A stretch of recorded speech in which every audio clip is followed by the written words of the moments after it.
করেছে জাতির সঙ্গে, আমাদের সঙ্গে প্রতারণা করেছে।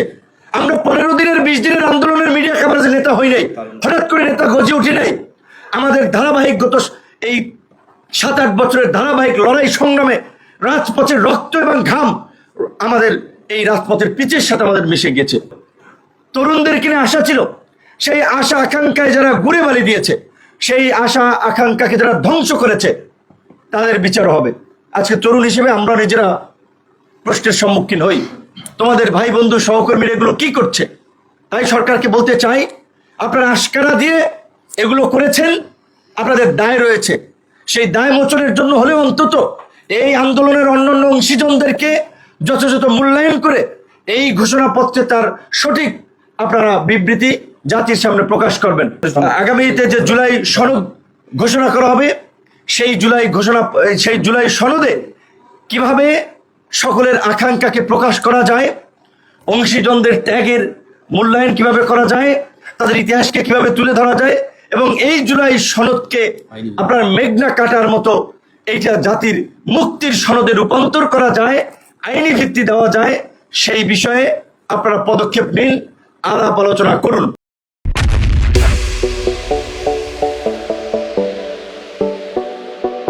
অবগত, গতকালকে বাংলাদেশের জন্য একটি ঐতিহাসিক দিন ছিল।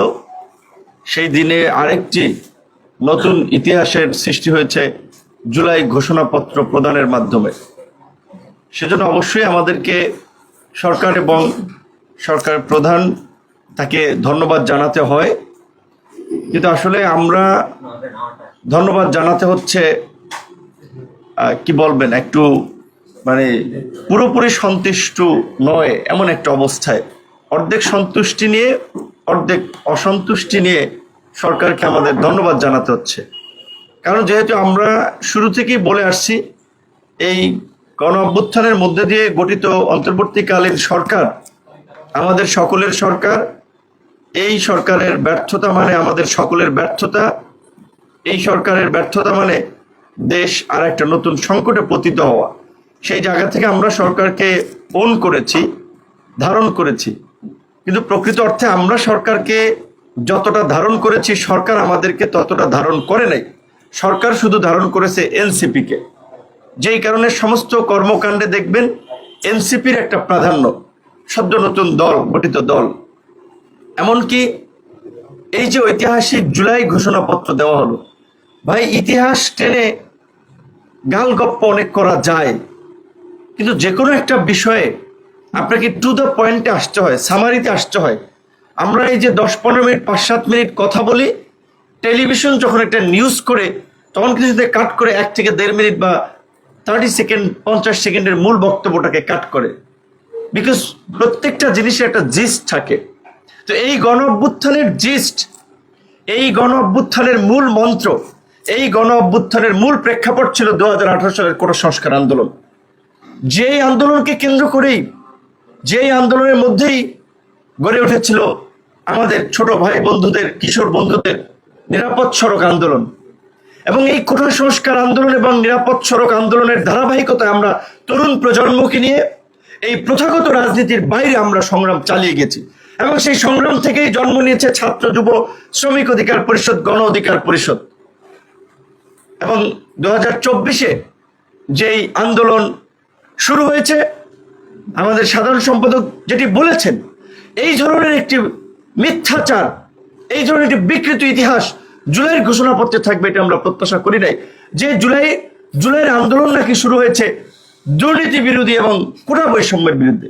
কিসের দুর্নীতির বিরুদ্ধে? কোথায় আন্দোলন শুরু হয়েছে?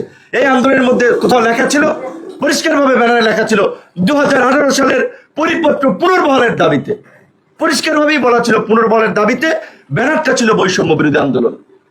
কাজী এই ধরনের উচ্চ শিক্ষিত লোক, জ্ঞানীগুণী লোকেরা একটা খসড়া আপনার দিবেন, সেই খসড়ায় একটা ঢাম মিথ্যা কথা থাকবে, এটা আমরা প্রত্যাশা করেছিলাম। এই জন্য বলে মন গড়া ইতিহাস লেখা যায় না। আওয়ামী লীগ 71-এর যে ন্যারেটিভ বিনির্মাণ করার চেষ্টা করেছে, আমরা দেখেছি এই জুলাই গণ অভ্যুত্থান নিয়ে একটি গোষ্ঠী, তাদের মন গড়া একটা ইতিহাস বিনির্মাণ করার চেষ্টা করা হয়েছে। আমরা বিএনপি, জামাত এবং এনসিপির সুস্পষ্ট বক্তব্য চাই। আমরা যতদূর জানতে পেরেছি, এই ঘোষণাপত্র চূড়ান্ত করার আগে দফায় দফায় ফরমালি এবং ইনফরমালি বিএনপি জামাত এনসিপিকে নিয়ে বৈঠক হয়েছে। তাহলে বিএনপি জামাত এনসিপি এই মিথ্যাচার স্বীকৃতি দিয়েছে কিনা, কিংবা এই মিথ্যাকে ধারণ করে কিনা, আমরা সেটি জানতে চাই তাদের কাছে। যেহেতু আজকে প্রত্যেকটি দল আনুষ্ঠানিক প্রতিক্রিয়া দিচ্ছে, এই বিষয়ে সুস্পষ্ট তাদের মন্তব্য আমরা জানতে চাই।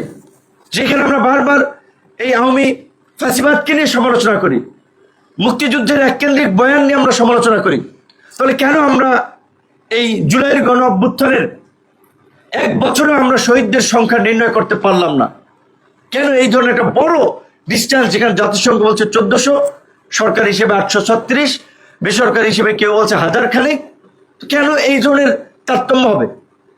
অভ্যুত্থানের 1 বছরের মাথায়ও আমরা একটা সঠিক ইতিহাস জাতির সামনে তুলে ধরতে পারলাম না। এটাই সরকারের ব্যর্থতা, আমাদের ব্যর্থতা নয়। কারণ সরকারে তারা সঠিক ইতিহাস তুলে ধরতে পারে নাই, তারা সঠিক তথ্য জাতির সামনে উপস্থাপন করতে পারে নাই। ঢাকঢোল পিটিয়ে একটা ঘোষণাপত্র দেওয়ার বিষয় জাতির সামনে হাজির করলেন, সেটাতেও শুভঙ্করের ফাঁকি রয়েছে। এখানে বলা হয়েছে যে পরবর্তী নির্বাচিত সরকারের সংস্কারকৃত সংবিধান, তো তাহলে পরবর্তী নির্বাচিত সরকারের সংস্কারকৃত সংবিধানে যদি এটি অন্তর্ভুক্ত থাকে, পরবর্তী যদি সরকারি ডিসিশন নেয়, তাহলে এই আপনার জাতীয় ঐক্যমত্য কমিশনের নামে এই তামাশার কি দরকার ছিল? তামাশার তো কোনো দরকার নাই।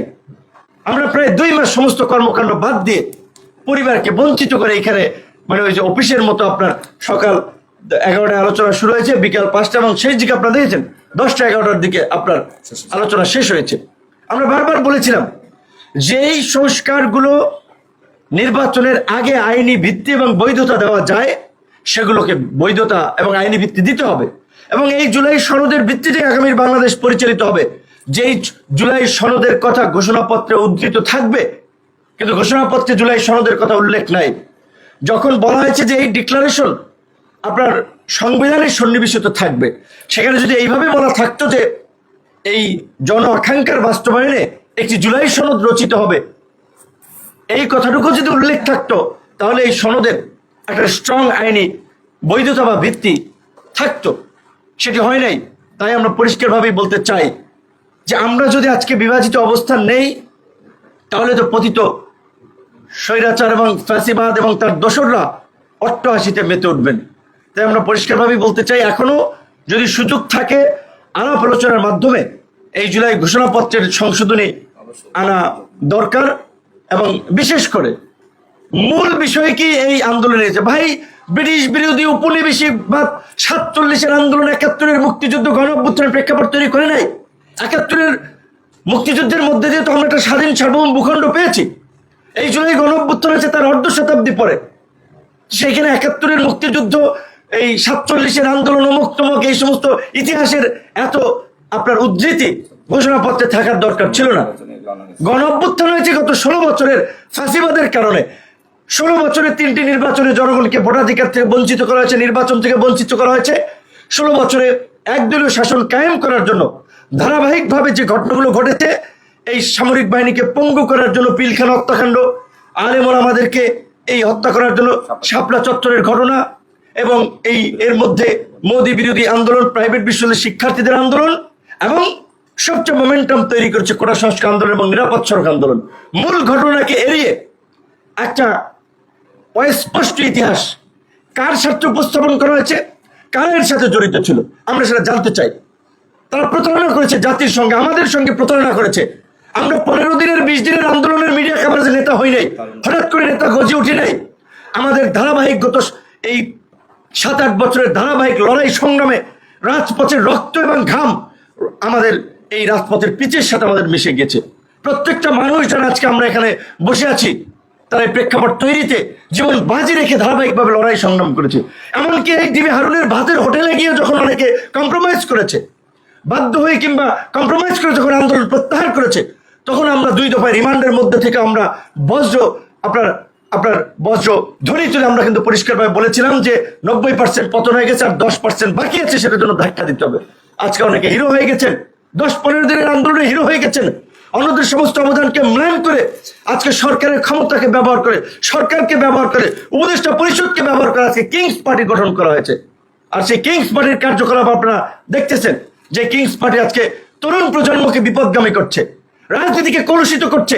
যেই তরুণদেরকে নিয়ে মানুষ পরিচ্ছন্ন রাজনীতির স্বপ্ন দেখেছিল, নতুন বাংলাদেশ বিনির্মাণের স্বপ্ন দেখেছিল, আছে সেই তরুণরা চাঁদাবাজি, ধান্দাবাজি, তদবির, লুটপাটে ব্যস্ত।